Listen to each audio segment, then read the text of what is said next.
Whether you're fly fishing in a stream, getting those ankles wet, or deep in the ocean casting nets, fish nerds, fish nerds, fish nerds, it's a podcast.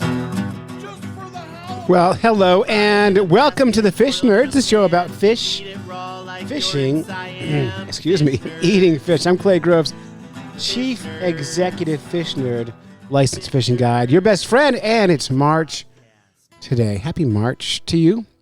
Actually, we're well into March, and I'm happy to be with you. I didn't make a show in February. I'm sorry. I got busy with February things. I don't know what that means. Like Valentine's Day.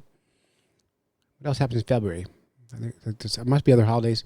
Black History Month kept me busy. Everything keeps me busy. So here I am in March, not so busy. Ice fishing is wrapping up a little bit. We still got some ice out there. And it's warming up, and I got a phone call, or email, or text, I can't recall, from the guys over at the If It Swims podcast. They make one podcast a month, which means they're doing better than I am right now on podcasting. It's the Multi-Species Angling Podcast, and they asked me to come on their show this week. So what I'm going to do is play their show in this show, which will have me on it, and of course I'm going to do what I do. It should be a lot of fun, and you can check them out on Apple Podcast or any place. Just look for If It Swims. Also, in February, I had a chance to taste Surstromming. Yeah, the world's smelliest fish. So on this episode, you also will hear the audio from that. I was making a radio show, a live radio show, at a place called Premier Home Store in North Conway. And we were doing all the food challenges you can do in one day. So we started the morning off with some spicy hot sauce challenge. Then we moved into durian fruit, the world's smelliest fruit, which, by the way, smells terrible but tastes like sweet cream happiness. After that, we did the world's most sour candy, which wasn't a big deal until we had a little game. And then what they did was they said, how about let's play a trivia game, Clay, and if you get questions wrong, you put more sour candy in your mouth. And quickly you go from super sour to super painful to drooling, and you can't talk anymore. So that was fun. We also ate the century egg. And then we went outside to taste Surstromming. And it was ridiculous. It was about 20 degrees out, super windy. We had about 20 people outside with us, and we cracked open the Surstromming, and immediately 20 people start gagging on the Surstromming. If you don't know, it's a Swedish prepared fish that is preserved and fermented. There must be a way to turn it into real food because no one can eat that. Anyway, when the can cracks open, nothing can mentally prepare you for that involuntary gag that happens when the Surstromming hits your nose. So 20 people all at once are going, bleh, and they're laughing so hard because they're not ready for it and they can't stop it. So that's really the whole game. And I was making live radio, so they had a music bed playing underneath me. So when you hear this, you're going to hear this like happy music playing behind my head as I'm gagging and choking. I could barely talk. And on air, I was not able to get the Surstromming into my mouth. I got it real close a couple times, but the gag defeated me.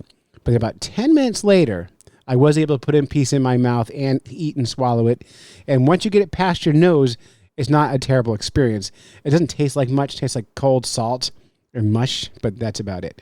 So someday I'm going to open one up, figure out how to actually cook with it, and I'll report back on that. In the meantime, why don't I play that Surstromming piece for you right here. You were right there all along. Magic 104 is on the road. All right, Clay Groves broadcasting on Magic 104. I'm so excited and terrified to be broadcasting from Premier Home Store. People you know and trust. It is 2025 Big Game Super Giveaway Week, and we've invited people to come down and eat crazy things today. All the TikTok food challenges in one day.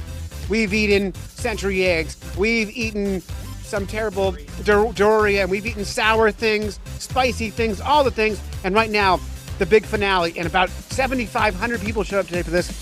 We're going to eat, everyone yell, hello. We're going to eat Surstromming, the world's smelliest fish. You going to open this thing? Unfortunately, I'm probably in the line of fire. All right, Colin's going to open this. It's supposed to open it underwater.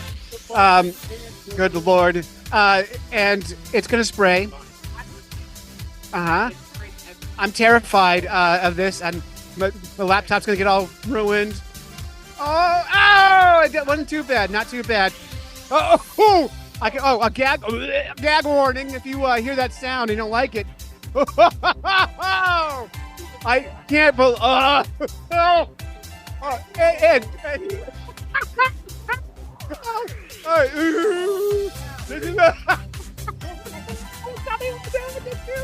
This is the I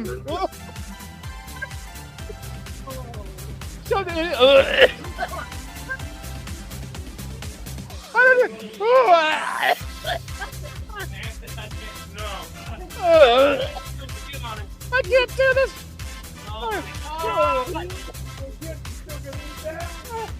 I can't even talk. We're standing out in front of from your home store. The Surstromming is open. It's mass cat.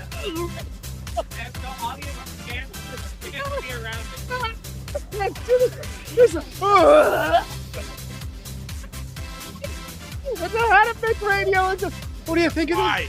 Oh my gosh. I'm doing it. Look.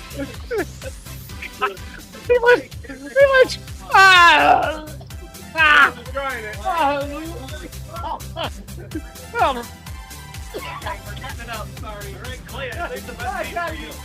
I can't get near it. I'm gonna die. Hold on. Okay, I'll try to eat it. I can't get it near my. I can't put it near my mouth. I failed. I failed. Did you do it? How'd you like it? Delicious. No, but I'm glad I don't have very good taste. This is the worst thing I've ever seen. There are 7,500 people vomiting right now. Oh, the humanity of it all. Ladies and gentlemen, this is the worst disaster we've seen here in this country in the last 75 years. I just don't even know what to do with it anymore. Surstromming disaster of 2025 has happened at Premier Home Store, part of the Super Big Game giveaway. It's terrible. Oh, the humanity of it all. Oh, this is Magic 104. Kristen, play some music. Play that music. When a winter storm hits, you need to hear the latest cancellations and school closing information. Tune to Magic 104.5 and 98.1 to hear the most up-to-date cancellations and school closing information. See? You're welcome. Next up, If It Swims.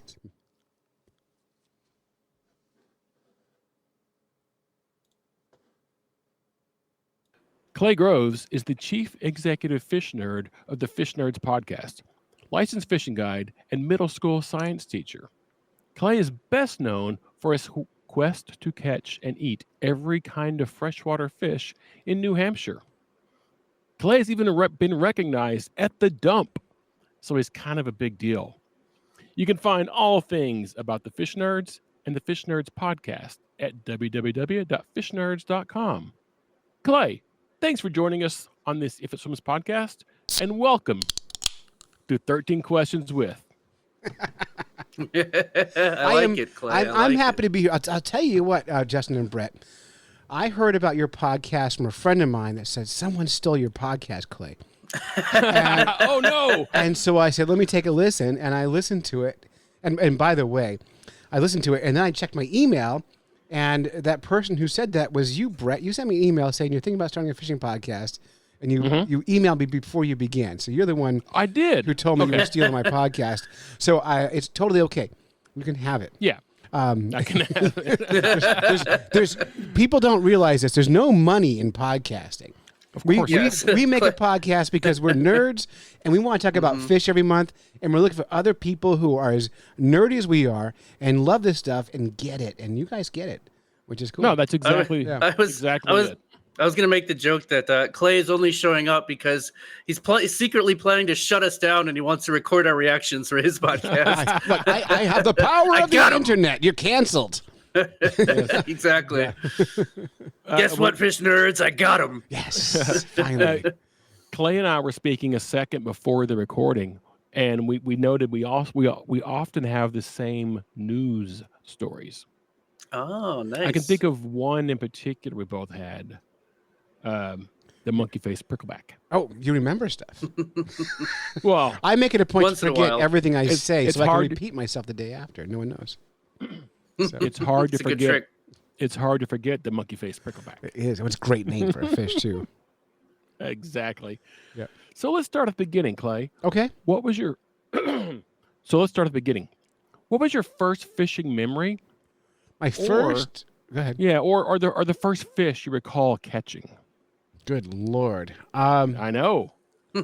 My God, what kind of question Gonna is dig deep this? for that one. My first fishing memory. Like I just told you a minute ago. I can't remember what I said yesterday. That's a good point. By the way, I went ice fishing last night. Is that your first fishing memory? That's all I can remember. Last I was 2 feet of ice. It was 55 degrees out and sunny, and I got a tiny yellow perch. Oh, today was 60 and sunny, and I was able to go ice fishing. So we're having a good month. I miss ice fishing. Where are you from, Justin? So I live in Texas now, but Don't I brag. moved around a lot. I know I moved around a lot as a kid, and we spent a lot of time in Wisconsin and Michigan. So real fishing. Yeah, in Oh, Minnesota. So I miss getting out on the ice. I haven't done it since I was a teenager, but I really miss it sometimes. Well, it's all a high-tech game now, so it's a huge different thing than when you were a kid. We're not chasing flags anymore. We're jigging with sonars. But to get, Brett, to your question, my Yeah. first fishing memory, I'm trying to slide back and remember. I think, you know, it's funny. When I was a kid with my parents, they fished a lot and I didn't. And then there was one time I was at, and I watched them fish a lot. And there was one time I was at a camp in upstate New York, and you can see the bluegills swimming around the pond out there. And at the campground office, they sold hand lines with that green twine wrapped around them, and it had like Sure. lead split shots and a giant hook on it. So I bought that, and they gave me a slice of bread. And I went out and I started catching bluegills with hand lines. And I think that's the early, as far as I must have been 5, 6 maybe years old. There you go. When I started Pretty hand far lining back. fish. Yeah. But I also might be making this up. This could be somebody else's story, and my story might be like, I don't know, and I'm making it Sure. up to make it sound really cool. But it does keep a common thread amongst the interviews and the people on our show. Sure. That it is a lifelong passion. It is a lifelong. Now, Brett, Right. you didn't ask, and you're not going to ask about my first time ice fishing, so I'm going to tell you about it. Perfect. Because, you know, as host of the Fish Nerds podcast, I can take over stuff when I touch it. No, so- it's a legitimate answer. This too. came out. So this is my first time ice fishing. I had heard of ice fishing. I moved to New Hampshire about 20 some 30 years ago. I don't know. I was 18, 19 years old. I'm a lot older now. And I was driving around Squam Lake. Do you know Squam Lake on Golden Pond? No. Never heard That I know. Robert Redford on I've Golden heard, Pond? I've heard of the Okay, movie. It was but filmed you know, on Squam Lake. So I was driving on Okay. Squam Lake. It was Nice. in January. And it was old man sitting out on the ice. Is it Robert Redford? It was Robert Redford was out on the ice, fly fishing, river runs through it style, through the ice. It was amazing. But anyway, he was sitting on a bucket on the ice, and he was piling yellow perch on the ice. And I thought, I'm going to try that. And I was wearing sneakers and jeans and a sweater. Had nothing on it. I'd never been on the ice in my life. So I went to, all I knew is beer is the great equalizer. So I went into the Definitely. local supermarket. I bought a 6-pack of Schlitz or PBR, some garbage beer like that. And I walked out in the ice and put it down next to the dude. And I said, can you show me how to do this? And he reached down, he cracked a beer open, and he handed me his rod. And 2 seconds later, I had a fish on the ice, and he was drinking beer. And 5 minutes later, I had to leave because I was going to die because it was stupid cold out there, and I wasn't dressed for it. So ever since, I'm like, oh, this is my sport. I'm in. So, I like it. I yeah. like it. These days, are you full up shanty and everything else, or are you out there in the environment? So this time of year, actually this past weekend, it's March, first weekend of March, second week of March. We had booked a bachelor party, a bunch of guys from San Francisco, who wanted to do all the winter sports in New Hampshire in one weekend. So on Friday, they climbed Mount Chikora, which is the second most photographed mountain in the world, which is up my way. And it was 50-mile-an-hour winds all day. I'm like, who goes out in that stuff? And it was about 30 degrees out. Then on Saturday, they booked a fishing trip with me, and it was about 25 degrees out with 30-mile-an-hour winds. And so we took them out in the ice. And first of all, it was my partner Vinny and I came out with these guys. And we have a sled with all of our gear in it. And they're pretty full sleds. And these guys get out of their car, and they've got a full-size cooler like you're camping for the weekend. We're doing a 4-hour trip. This huge cooler, like 3 feet long. And on top of that, they had like a banana box full of whole loaves of bread, giant jars of olives, charcuterie stuff, cookie jars. They had like 40 pounds of food with them. So we had to Sherpa their gear out to the ice. And we're white perch fishing. And white perch fishing through the ice requires you to move around a lot because you got to find the schools of fish. They don't stay on structure. They just travel around these giant schools. So we're trying to move these guys around, schlepping their gear back and forth over the ice. 30-mile-an-hour winds, 25 degrees out. Vinny and I are hot because we're working so hard. These guys are shivering and shaking. So I hike back to the truck. We have these pop-up ice fishing tents. And I go and we screw that to the ice. But it warms up to 30 degrees and the sun comes out. But it's still super windy out. But 30 degrees with the sun out, the ice anchors are made out of metal and they heat up, which means that they don't hold the ice anymore. They just pull right out. So the tent blows down. Disaster. On the upside, sounds like one of our trips. It's every look. The clients don't know it's a disaster. Also listening to this podcast, the clients watch with a pile of zero perch, white perch, but they did get a pile of crappies. They had the ice fishing experience. They felt New Hampshire winter. Mm-hmm. They were standing on almost 3 feet of ice, so they felt like Jesus. They walked on water. It's a win, They got exactly what they wanted. And their Instagram is beautiful. Yeah. So very, very. And cool. They were super nice guys. So that's excellent. That's fun. I do. That's makes your job easier. Brett, that's my trick. And Justin, this is my trick for everything. Is I like everybody I meet, and so because of that, I automatically like you. So we're gonna have a good time because I like It does make it easier. Yeah. I like that. Yeah. What's the next question? Yeah. I'm done. So next question. I'm out of time. Thank you, guys. All right, we're done. See you. See See you ya. later, man. Next question is, Clay, what is your personal favorite fish to catch and why? Also, because we've been talking about ice fishing, if you have a favorite fish from the ice that is different, feel free to tell us about both. Okay. Sure.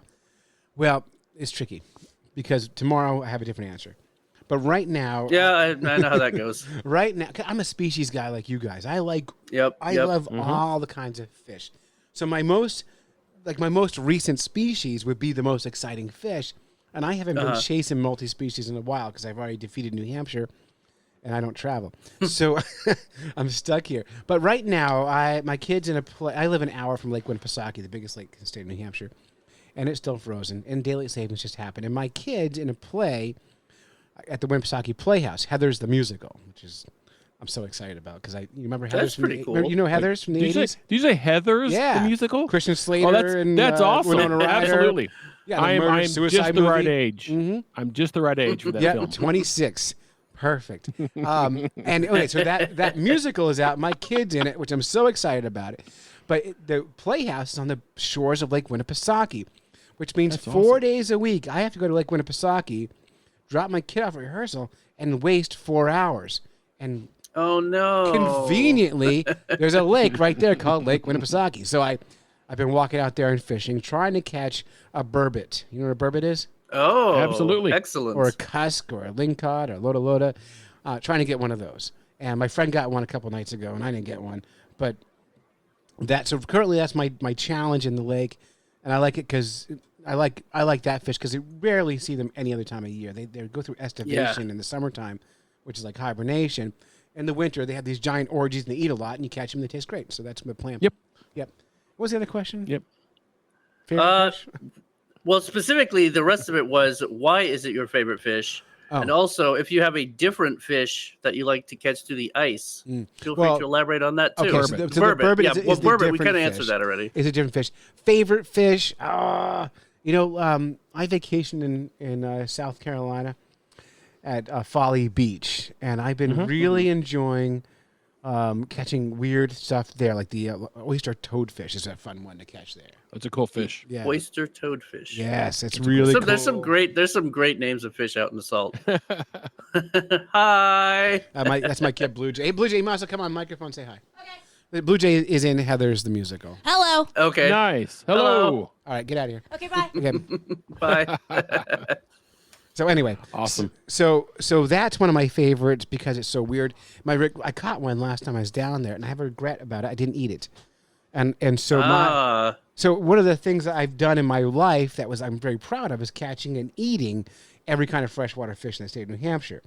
Because anyone can be a species angler, pretty cool. But it takes a special kind of angler to murder everything, and that's my goal. So I regret not eating the oyster toadfish because no one eats them, and everyone badmouths these fish. They call them trash fish or whatever, and I hate that. And if you eat a fish, we all do. You like it more because it tastes good, and they all taste good. Oh, except for we had slimy sculpins. Yeah.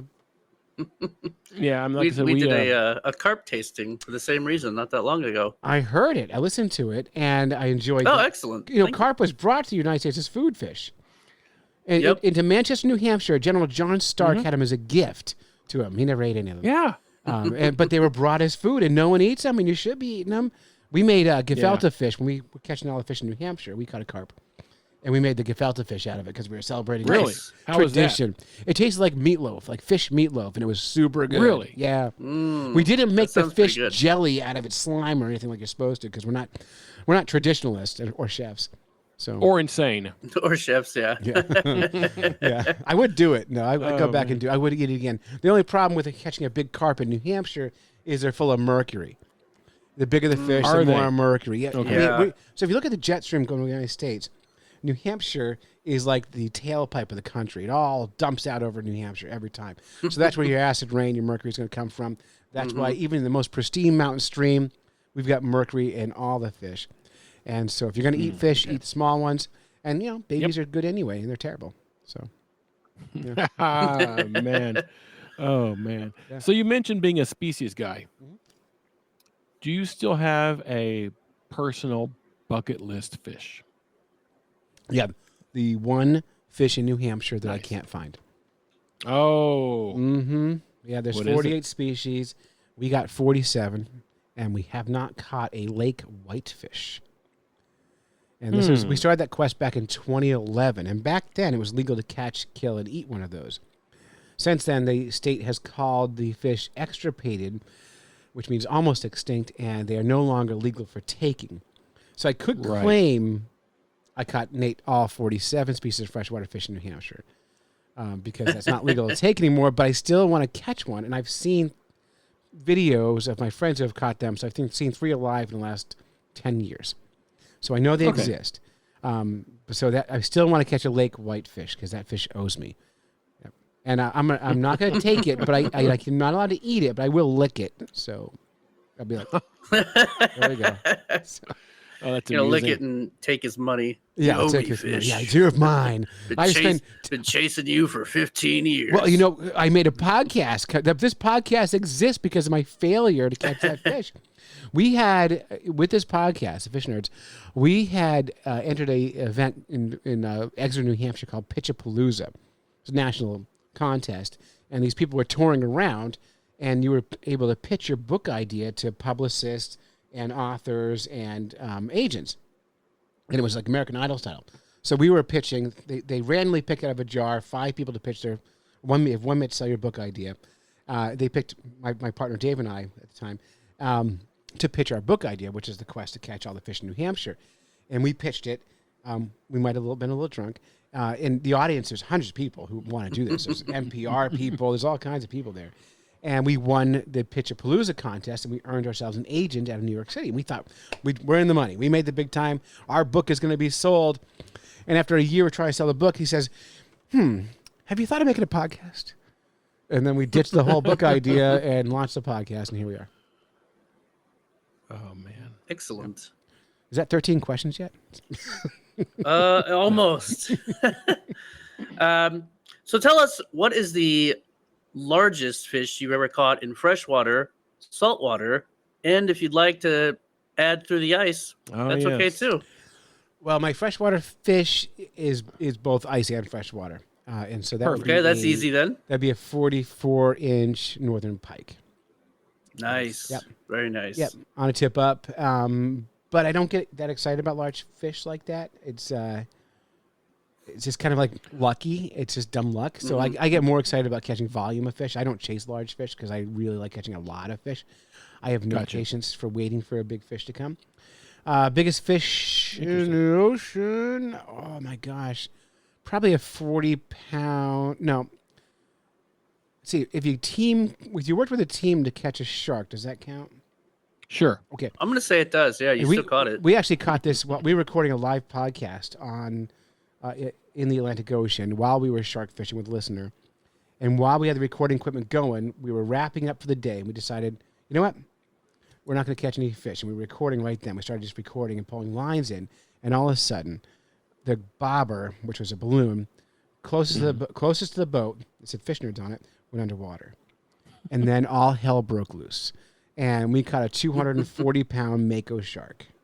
Very nice. Yeah, and that was amazing. Took about 2 hours to land the stupid thing. And then before we went, we talked to fish and game officers in Maine, conservation people, and they said it was legal to keep them and it was sustainable. So we kept the fish. And I was gonna say, did you eat it? Yeah, so I got a huge cooler full of fish, like one huge chunk of fish. We tipped the harbor master 10 pounds of fish. We went to a bar afterwards. We gave 10 pounds to the bartender. Went home and ate it. It was so good. And then the next morning, we were on NPR. We brought it in. We went into this is Boston Public Radio. Went into Boston Public Radio and fed it to them. And then we got 1,000 emails and phone calls from scientists going, "What the hell are you guys doing? Sharks aren't sustainable." And they're all correct. They are. A giant shark like that is not sustainable eating. It is not okay. But we didn't know. Right. We asked, we ate, and then we got busted and got canceled. And that's why I'm not rich today. Yeah. Yeah, not canceled. No, they were all, but they were mostly cool about it. You tried your best. Yes, I asked a biologist. Yeah, but what are you gonna do? You'd think they would know. Yeah. Right. The problem is with things with stuff like sharks and anything in the ocean is they're not local. Like they can travel anywhere. So even though in Maine, there are lots of mako sharks, it doesn't mean globally those numbers are strong. So you have to really look at the whole picture of it. Even though that shark was delicious, it took me about 2 years to eat it all, and my kids loved it. And I will miss eating mako shark. I won't do it again. So, unless no one's looking. I got you. Yeah.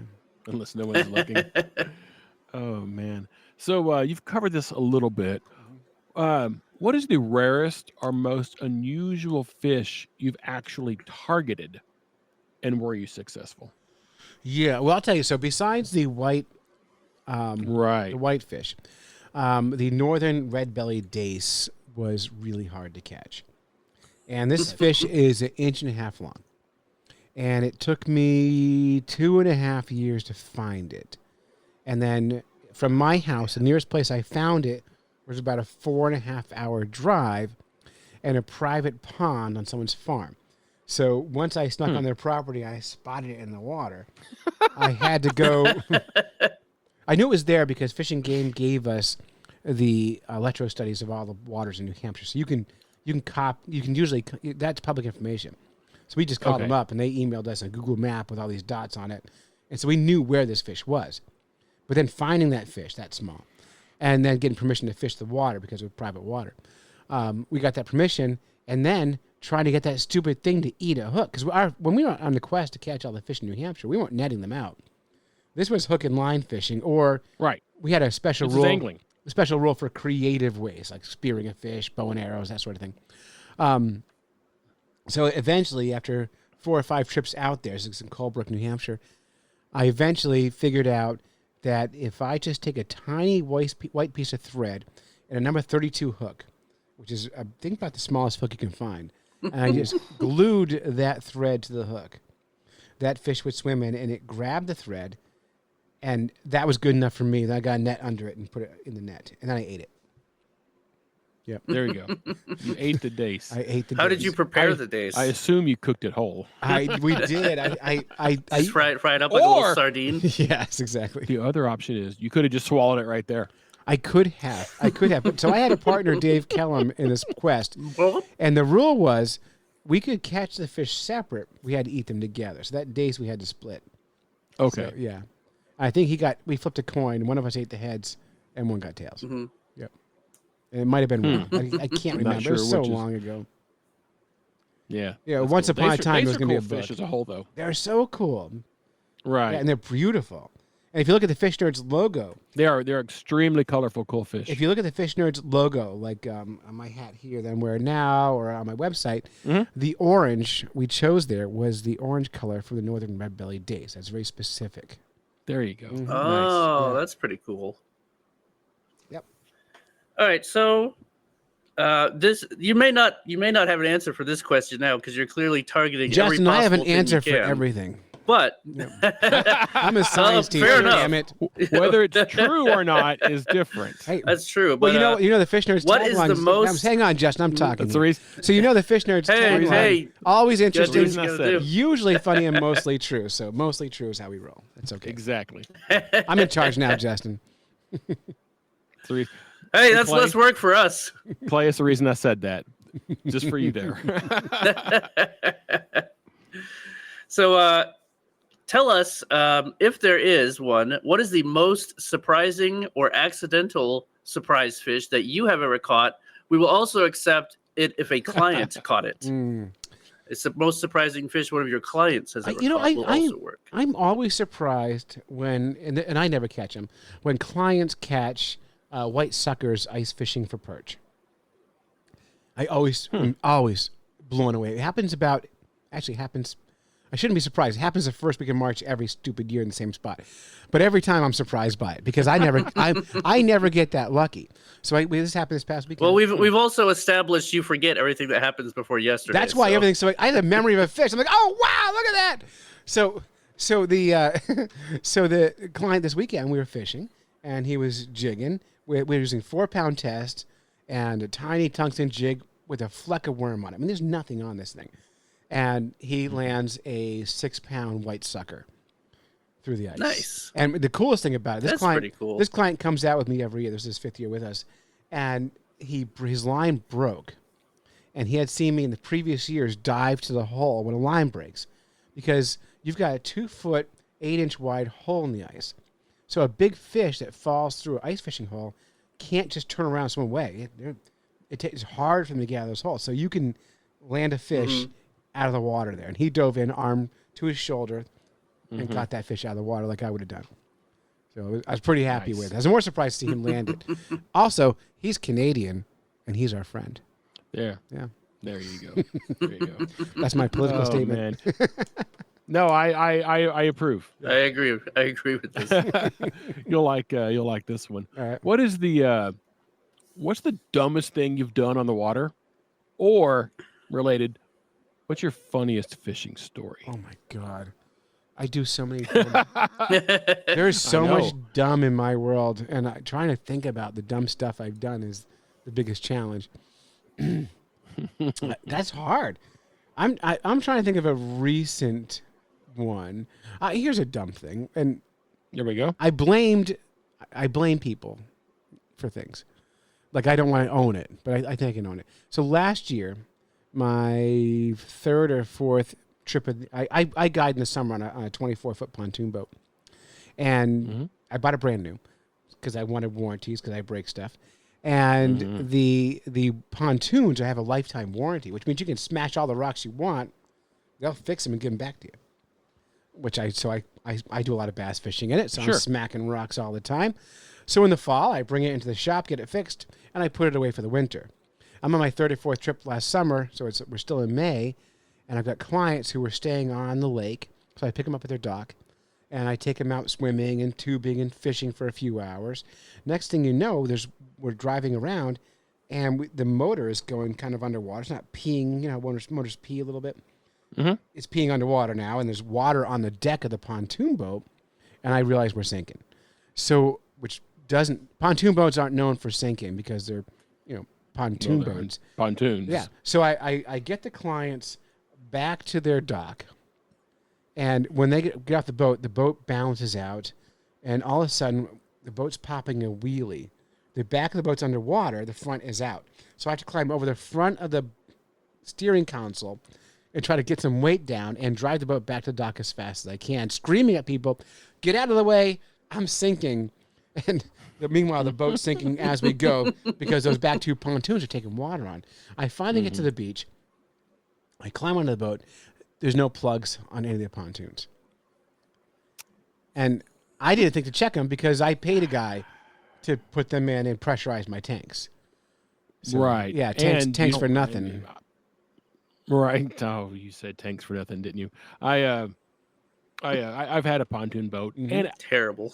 you don't think about it was terrible. You don't think about the plugs and those things anyway, because Right. you don't remove them to drain the boat or anything. They're just back there. They're bare. And also on my pontoon boat, by the way, with your pontoon boat, Brett, were the plugs somewhere that made sense to you? They were the very back bottom of the. Okay, so Of that was an pontoons. older boat, right? That's how they used to make them, right? So that way, if you get a little hole and you get some water, and you just park on a hill, pull the plug, the water drains out, you're back to on the water, no big deal. Sure. So yeah, guess where these holes are? Like I hope 3/4 they were up on to the the top, inside. inside 3/4 up to the top of the pontoons. you if you get water in your pontoons, you have to like put a hose in there and siphon this stuff out. You get a mouthful of water. Right. It's Oh, impossible to get. no. You can't get it tilt all the whole out. thing on the side. Yeah, Yeah. it's impossible. You can't do it. So when you bring it into the shop, they jack your pontoon boat up like at a 45-degree angle, and they drill holes where a plug belongs and drain it out that way because you can't Right. get water out of these stupid things. Some engineer went, "There's a good idea," and some other guy went, "All right, whatever." Whatever. So whatever. We could make some more money doing Yeah, it who this way. cares? Yeah, exactly. On the upside, I brought the boat directly to the dealership, and they gave me the $3 plugs back for free. Hey, there you go. that's a win. I saved $3. Had to drive an hour for it. Oh but, yeah. man. Sure. So Let's go. you addressed this a little bit earlier when you I talked about addressed everything, sonar and Justin. ice fishing. Hey, well, that's good. Like I said, less work for us the more you talk. Yeah. But You don't have to do any more show. We got you. yeah. What are your thoughts about technology in angling today, like new technologies that have come into angling recently? And what do you see coming into angling technology-wise in the future? Look, I suck at fishing. So any edge I can get, I'm going to take. I love it. I think it's so cool. I mean, years ago, I had the wristwatch fish finder that you tied under a bobber. Oh, I had one of those. Completely useless. SmartCast. Yeah, I had it. I used it once, and that was it because it was in my way after that. It was awesome. And I've dealt with really terrible quality flashers for years. I used ones on eBay or whatever, and they're garbage. And now I'm finding they're getting better and better and better. And then you got things like Live Scope, and I'm not against it. I have no problem with it as long as people are being ethical in their harvesting of fish. And that means maybe you don't keep your limit. If you're if you want to get a fish fry, great, have a fish fry. But do you need 25 white perch? Maybe you need just 5. Maybe you, instead of catching 5 trout, you need a trout. You don't have to keep your limit just because you can catch a limit. And as far as people using them in tournaments and stuff like that, I don't care about tournaments. I don't care about sports. I don't understand why people do it. I do one tournament a year, the New England Paralyzed Veterans Bass Tournament, and it's not because I care about competition. It's because, they got a bunch of paralyzed vets, and I have a pontoon boat, and I'm like, let's go. And it's fun. But Makes sense. Excellent. Good. But at that tournament, I see a bunch of fish die every year, and so I'm less inclined to care about tournament fishing anyway. Yeah. But I do like the technology because I like easy fishing. Same reason I like going to a pile of rocks, looking at the water, seeing the fish in there, and catching the ones that are right there, and not casting to the bigger fish. I just like to know they're there, and I'm catching them. So That's cool. yeah, I got no problem with it. How do you guys feel about it? Brett, are you okay with it? You look mad about this. Are you okay? No. Do you need a So hug? Brett's furious. I have a constant frown, and I don't know how to get around it. No, I'm cool with it either way. I do find it interesting to hear people discuss both sides of it, and how I like it when I hear that front facing is gonna ruin fishing forever. And I was It won't around because no one in can the afford 80s. it. So Well, there's that. I was around in the 80s when they said that about just graphs anyway. It's going to ruin fishing forever, and it really hasn't, has it? no, it made it better. You get to catch fish. Well, yeah. Yeah. Oh, man. So I got a cool one for you. Yeah. As a science teacher, how have you been able to bring your passion for angling into the classroom? Well, so this year I haven't. We've talked about it a little bit. Years ago, I was able to. The kids are. I taught 10 years ago, and I had a 10-year break where I was working in radio and doing other things, and now I'm back to teaching again. The kids are different now than they were 10 years ago. I don't know what it is. You can blame TikTok. You can blame phones. You can blame COVID. Whatever. So I'm not able to teach and tell the stories I used to tell I used to teach. I tell stories. I get people excited, and then we get in these like sidebars and we go into stuff. But when I first started teaching, I loved doing the kids drive their own science learning, and I had a kid who we learned about Pavlov and we learned about classical conditioning and stuff. And I had a kid who said, "Mr. Groves, can we teach fish stuff?" I said, "Yeah, let's get a fish." So we went down to the canal, and we caught a little bass. We put it in a tank. I said, "What do you want to teach it?" She said, "I want to teach it the color purple." I went, "You want to teach a fish the color purple?" It's a bass. And I'm like, "Go for it. What are you going to do?" And she wrote this whole experiment. And every day she hand-fed the fish while wearing a purple glove. Reach in the water, purple glove, in front of the fish. The fish would eat. Mm-hmm. And she did that until then she would put the purple glove with no food, and the fish would come to the glove. And then she would put a purple circle on a stick in the water, and it would go to the purple. And then she put different color in, and the fish would ignore it. And I went, "That's freaking great 8th grade science." I mean, like, holy smokes, awesome. That's what perfect. It's about. You couldn't expect anything better than that, and I was so proud of her. I haven't seen anything like that since. But they'll come around. I need to learn the new culture of teaching. It's different now. There you go. Yeah. Just ask ChatGPT. Oh, Justin, ChatGPT is nice. There are AI programs designed just for teaching, and of course there are. They are the live scope of lesson plans. They are nice. It's amazing. I can take a YouTube video and I can say, create a science lab out of that, and within 15 seconds, I've got a procedure. I've got the scientific question, all this stuff. I hand it to the kids and go. It's stuff I used to do on my own by hand. It would take me 2 hours. Now it takes me no time at all. So I'm not, just like I'm okay with technology everywhere else, I'm fine. Let's go. I'm good. It saves us time. Yep. But the trick is, and I tell the kids is, if you can't do the thing, don't let AI do it for you until you learn it. Then it's saving your time. But otherwise, you can't check its work. Right. Otherwise, exactly. Yeah. Because if you're letting it do everything for you, you're not really learning yourself. Right. Exactly. And it's not saving you time because you're not getting it right. Now, Justin, I was making radio for the last 5 years, and I used to do morning newscasts or the sports. And I asked ChatGPT once to write me the Boston sports for the night before. And it printed out this 2-minute read, which is what I wanted. And everything was beautiful. The writing, the description of the plays, the scores, all this stuff was stunning. And then I went online and I double-checked all the scores. Justin, guess how many scores were correct? I'm going to guess none. 0. In fact, some of the teams didn't even play. But it was so it was so pretty. It was so nice. Yeah. Yep. Sounds about right. That's right. But, man, in a few years, you're already seeing it on TikTok and YouTube and stuff. AI is taking over. All those videos, half those videos you watch are AI created. It really is. The voiceover, the everything. Now they're taking movies and they're taking these clips out of them and having a voiceover, and it's like no one's doing any work, but man, are they making money? I know. I know. And we're making fishing podcasts. We are stupid. Yeah, no money here. Yeah. Side note, Clay, I'm a part-time, somewhat professional photographer on the side. Oh, thank you. And let me tell you about AI. Oh, it's crazy, right? Yeah, I've seen People are just making up images, just not even weird, jokey ones. Nice looking images. They are. It's bizarre. It so is. I focus on film.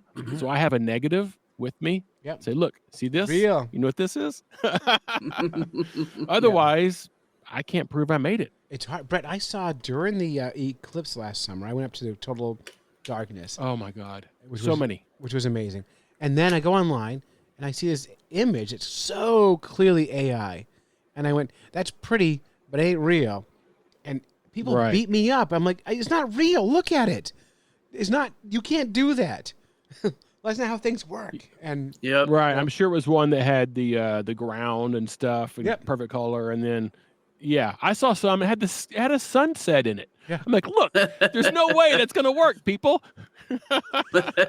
people are dumb, and I try really hard to like decipher what's real anymore because it's hard. It's going to get It's impossible tough. in 10 years. Forget it. Yeah. It. You're going to have AI program tell you what's real. Oh man, But fishing is still real. That's the fun of it, right? And I have Yeah, not seen. I have not thankfully. seen an AI generated fish yet in the all water. right, let's get on it. So, Clay, Mm-hmm. outside of angling, running the Fish Nerds podcast, and guiding, what do you like to do for fun? But that's What do not you do in your enough. free I'm time? not busy enough for you. Hey, you're Hey. kind of lazy. What do you think about fun in these days? Well, that's a great question. What do I do for fun? So the last few years, I've been working about 5 jobs. So there hasn't been. That doesn't sound fun. Well, Yeah, we said fun. well, that's the trick. Not is, work. is because on in the summer, especially when I'm working hardest, half of my work is done on a pontoon boat with people. I got bachelorette parties, fishing trips, all the things. So it's fun, but it's grind, right? So this year, my first year back teaching, I'm really excited about summer because this summer I am just running my boating business. So I'll be doing 3 days in the water. I charge clients $125 an hour, so I'll do 2 trips a day, 4-hour trips, make $1,000 a day if I'm lucky, and then I'll have time off, and then I'll come back on the If It Swims podcast, and I'll tell you what I do for fun. But right now, I work. Perfect. Also, I've got a kid about to go to college, so I'm fun. Fun's for the weak. I'll fun when I'm dead. No, I understand. So No, here's something I've been wondering for a while. Oh, I make a podcast for fun. That's a good point. Yeah, that's not bad.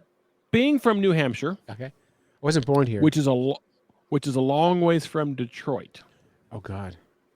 Tell us how East Lansing, Michigan's Wally Pleasant ended up doing the theme song for the Fish Nerds podcast. That's wild you asked that, isn't it? So you picked up on that. You understand who he is. Like, So he's I wild. knew I've actually been on a small tour with Wally. Really? And another, yeah, he was coming through. I went to Dallas, to Houston, and Austin because I was working in industry and I was visiting record stores and stuff. So I was assisting him on this tour anyway. So I've known Wally since about 93 or 94. I met him in 91, 92. Yeah. 92. He has record songs about stuff that come out. Songs about stuff is when Yeah. I met him. It's a great record.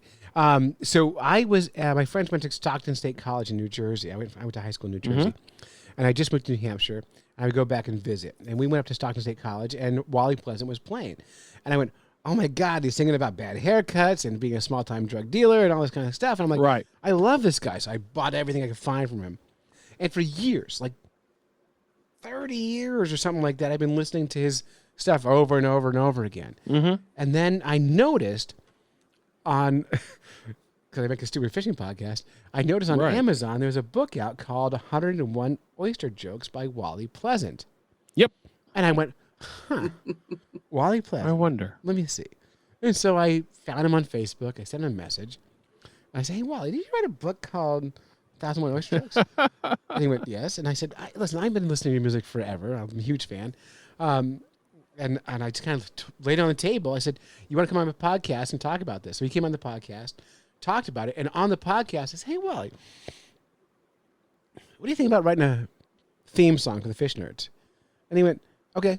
And the day after, I get an email from him, and I got this great theme song, and it's pretty great. Let's hear it. Yeah, I got you. Whether you're fly fishing in a stream, getting those ankles wet, or deep in the ocean, casting nets, Fish Nerds. Fish Nerds. Fish Nerds. It's a podcast. I faded out Yeah. here, so, but anyway, you can listen to my podcast for the whole thing at the end every show. But how cool is that we got original music? But we don't only just have original music from Wally Pleasant. Our listeners Correct. gave us music too. So like we have a news theme. The news thing. And that's from Diana's Bath Salts, a local band up here. We have a hiking trail here Nice. called Diana's Baths. It's the most popular trail in New Hampshire, so they call themselves Diana's Bath Salts. And then we have, whenever we Funny. talk about sex, I know this. love this. It seems wants to get more fish in the world. It's up to you and me, girl. Come on. There's only one way we're gonna get more fish in this world. It's up to you and me, girl. Let's spawn. Let's spawn. Thank you. Yeah. All right. Excellent. Oh, that's, Yeah. that's awesome. I like having buttons That's too. awesome. I got a machine with buttons. Yeah. On it. But it's Yeah. wild. So our listeners give us songs to play. If I just mention on the show I need a song about this, they come. They give They it to appear. us, and that's by the mysterious baitcaster Cylinder, who asked me to Which is never amusing. share his real name. So Right. He's also right. written us food theme music. We have all kinds of fun on the Fish Nerds podcast. Thanks for asking that question, by the way.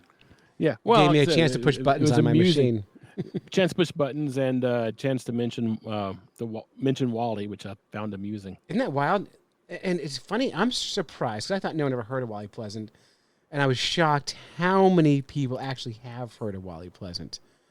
So yeah. Yeah. pretty Well, good. you know, Les now is up on that farm and stuff. But when he was, you know, when I was college age, or right after, I guess right after I was in college, he was touring a lot. Well, he was trying to you make a know. living. Yeah. He was, and he was making a living at it. He was touring a lot. So he was down here in Dallas twice a year, you know. So I saw him a good bit, and he was also super nice, Yep. super friendly, Yep. and he looked funny like, stuff. And he looked like Morrissey back then. He did look like Morrissey Yeah, back he then. Now he did. looks kind of like Who knows? Old mountain man. Red Yeah. Green. He looks like kind of like Red Green now. Mhm. He does. God, he does. He does indeed. Yeah. Yeah. I'll tell him we talked about him this show. Maybe he'll listen. I was gonna send him a message as soon as we were done here and tell him that his name came up on this. So. Right, well, do it. Do it. He's Yeah, got an awesome. ego like the rest of us. He'd be happy to hear about it. No one cares. now, Exactly. so, yeah. What's next? Is that 25 questions? So we're getting close. We're getting close. Yeah. Based on that last question, I think you're gonna like the next one. I like everything, Justin. Well, that's Yeah. good. Yeah. I'm But happy. obviously, angling is very important to us here at both If It Swims and the Fish Nerds. But I'm getting the feeling that music is also going to be a common denominator between our two podcasts. So, Mhm. do you have any other songs? And I'm going to say not the ones we just heard, unless those are the only ones you know of, that mention fishing. Or do you have a favorite song that comes to mind when you think of fishing? It's interesting. I don't usually tie the two things together. Like, so on the boat all summer, like I'm down with yacht rock. You know, give me some Hall & Oates and crank that stuff out, or some Steve Miller Band. Like I'm so there, right, all summer long. I don't want to hear yacht rock any other time. But on my boat, you know, I got Fair that enough. peaceful, easy feeling. I'm trying to go out and dig on some music and have a good time. But I don't usually think about fishing and music together. Although you can't hate songs about fishing. I'm trying to think Right. about. Do you ever get like a name of an artist in your brain? You can't. Taj Mahal, right? Every kind of fish got to have good bait. I can't even sing it right now. But like, I can't. I don't put the two together. I play music Fair enough. when I Fair fish, enough. but I don't connect the two. So it's not. Gotcha. And I love music. I was a DJ for the last 5 years. Right. So, but Cool. yeah. But I will Well- say this publicly right now in case anyone needs to hear Mhm. it. I don't like Justin Bieber. So yeah, Fair enough. yeah. If you need to hear it, I don't think he has any songs about fishing anyway, so screw that Yeah. guy. yeah, screw that guy. He sucks. Oh, I've been famous since I was Oh, 12. I man. got billions of dollars. Who cares? Right. Maybe Oh, maybe I'm jealous. Yeah, but the weekend he can suck it. Sure. That's all I'm saying. You can tell him I said that. Yes. Yes. Miley Sure. Cyrus, though, on the other hand, kind of love her. Mhm.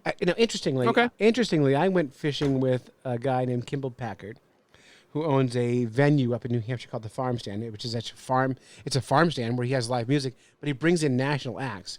It seems Fun. like 30 people. You got to pay like $1 million, but you can go see the national acts.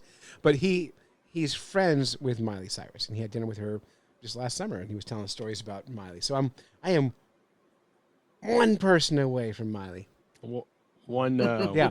And do you know who One John? degree of separation. And do you know who One John? degree, do you know yeah. who John Davidson is? I do not. From the '80s. Come on, Sounds Brett. familiar. Come on. That's No, no. incredible. Hollywood Squares. Oh, great absolutely, hair. then, sure. So he lives up Yes. my way now. He comes on my boat with me. He sings songs to my wife. We go to. He has a club up here in Sandwich, New Hampshire, called Club Sandwich, where he does a one-man show for an hour and a half. And it's the most fun you ever have. So, John Davidson and I are now That's friends. cool. Yeah. In the winter, That's he goes very, to very cool. Mexico and lives on a boat. But, Well, as So- you do. yeah. I don't know why these people hang out with me, but they do. Sure. I'm not that much Oh, fun, man. Brett. Like I talk all the time, and they let me. You know who doesn't let me talk Yeah. all the time? My wife. Your wife? Yeah, but I know how don't that tell goes her I too. said that. It's a secret. Yeah, she doesn't listen anyway, does she? So Does she's- your wife listen to your podcast? No, my. No one I know listens to my podcast. Good enough. My wife doesn't listen to mine either. Brett, no one you know listens either. Like they just That's a good don't. point. You'll never get all your friends listening. Even like if everyone on your Facebook page would just Oh, listen no, no, once, if they just listen one time, you might make $30. But they won't listen. They don't don't- I care. don't- They I don't. don't- No one likes you, Brett. I don't want them to listen anyway, truthfully. Okay, fair. Because now They you're, might Same for find my out we wife. suck. you're talking I about don't want it her to listen either. You know. 20 years down the Oh, drain. man. This has Yeah, been. they might find this out how is- bad we suck. They know already. Oh man, this has been a lot of fun, Clay. Are we I done? do have one Thank you. final question About for you. freaking time. Come on. All right. What's up? That's the question? Yeah, it's your chance to plug your book and book. you don't have a book. So if you are an agent out there or you're a publisher, I got a half-written book, and if you can hire a ghostwriter to finish it for me, I really appreciate it because I'm bored of it. But no, listen. If this is fun for if anyone listening to If It's One podcast, you find this interesting and fun, come on over to the Fish Nerds, download a few episodes. We have 400 something of them. A lot. Brett, I think we might be the longest running fishing podcast on the internet. I think you are. It's very That's possible. pretty cool. 2011. Yeah. So yeah, it's been a long time. I think we're the shortest. You might be. It's funny, Brett. When I first started listening to your podcast, I was like, one a month. That sucks. And now It does. I'm about one every 12 weeks. So we did 10 years, one a week for 10 years. Ooh, And then man. during National Podcast Posting Month, we did one a day for 30 days for like 5 years. That's a Wow. lot. Man. Yeah, and we killed That's the, rough. It was fun. We killed the National Podcast Yeah. Posting Month because we learned is that if you post every day, you lose listeners. If you post once a month, you do okay. I could see that. Twice a month. Yeah, I you don't okay. think I could keep up with that. Yeah, we find As a listener. yeah, it's too much. You find that like every week is good. Every other week is good. Once a month is good, especially if you have back catalog. But you guys are doing a great job. I highly recommend you. that anyone who likes the Fish Nerds, go check you guys out. You're a direct ripoff of the Fish Nerds, and we are thrilled to have you there. Sure are. You have the Fish Nerds man. endorsement. I don't worry about. I don't believe in competition, which Not in this market anyway. Yeah. in any market. As a fishing guide, other guides around me, I want them to be successful. I want to give them clients I can't take out. I want them to win. There's plenty of people listening to podcasts, looking for a good fishing podcast. If It Swims, you guys are getting it. The segments are great. Like long form fishing podcast where you just talk about one thing for an hour and a half. Ugh. Good Lord, I could vomit. Stop it. Stop it. Fishing's not that interesting. Get cool people on, tell Well- stories, move on. Let's go. Yeah. I mean, fishing is. Talking about it is way less interesting. There's a than actually reason your fishing. wife isn't Yeah. talking to you anymore, Brett, and that's it right there, buddy. You nailed it. Oh man. But anyway, Oh, that's fishnerds.com awesome. for all you fish nerds fun. You want to come fishing with me? Come up to New Hampshire. I will take you out in my boat. We'll take you out in the ice. We'll have a good time. There you go. Everyone's welcome. And Brett, and Justin, your open invitation. You can stay at my house. I'll take I you. appreciate that. Come, Thank you. come up next winter. We'll go ice I'd love to fishing. go ice fishing sometime. It's super fun. Or in summer, I'll take on the boat. But you know, it's wild to me, and this will blow your mind. There are people who vacation in New Hampshire and spend money and hang out with me.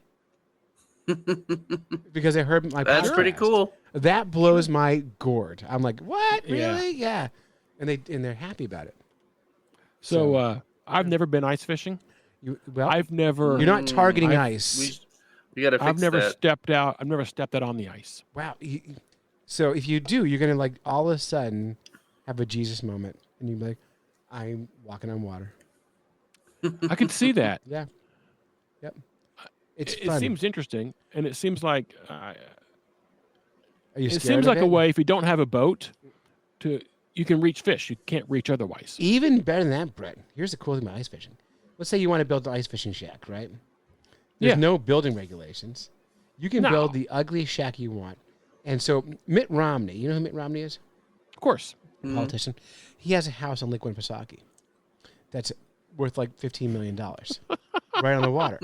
You can build the ugliest shack on the planet, and you can slide it right up 4 feet from his shoreline and sit in there and jig fish all day while he goes, "You kids today," yelling at your ugly house, and you're right there, perfectly legal in his backyard.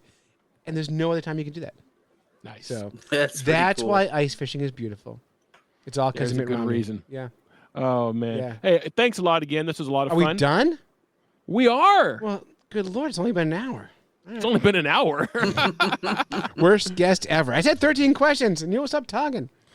No, it was awesome. It was awesome. Thank you. Yeah, it's been great, Clay. Thanks for having me on. been a lot of Appreciate fun. you. Yeah, it's been a lot of fun. Thanks for joining us. Of course, and I enjoy your podcast. If It Swims is awesome. Well, thank you. It's one of the few podcasts I listen to as soon as it comes out every time, and so I appreciate you Appreciate guys that. putting that out every month. And I've noticed too, you're getting better and better, starting to find your voice, and it takes a long time. It's a process. It is a process. And when you're only I'm doing gonna go back and listen to your first one and see how that went. Oh, you wouldn't believe the garbage I put on the internet. It's so hard to get it all right, especially when you're It's in tough. multiple locations and all that. But you're doing Well, it. Keep grinding. It's okay. We've all got jobs, you know. Jobs are for the weak. Sure. Yeah, but no, I appreciate Oh, you having me on here. It was a lot of fun. I've been wanting to come on your show since you started making it and interact with us on the social medias, and You bet. we'll share this thing out and we'll get some people happy. Cool. Yeah, are we done? All right, we'll see you. As we say, Clay, we will see you out there. Okay. See you, man. That's it, huh? Yep, I went ahead and killed my recording too. So, All right. Cool. all right, thanks a lot, dude. Excellent. Yeah, bye. Thanks, Clay. Appreciate it. Anytime. Yeah. Okay. How do See I ya. stop this crazy ride? I don't know. Close the app. Do it. Bye. See you, dude. Whether you're fly fishing in a stream, getting those ankles wet, or deep in the ocean, casting nets, fish nerds. Fish nerds. Fish nerds. It's a podcast. Just for the halibut! Fried in a basket or broiled in a pan. Eat it raw like you're in Siam. Fish nerds. Fish nerds. Fish nerds. It's a podcast.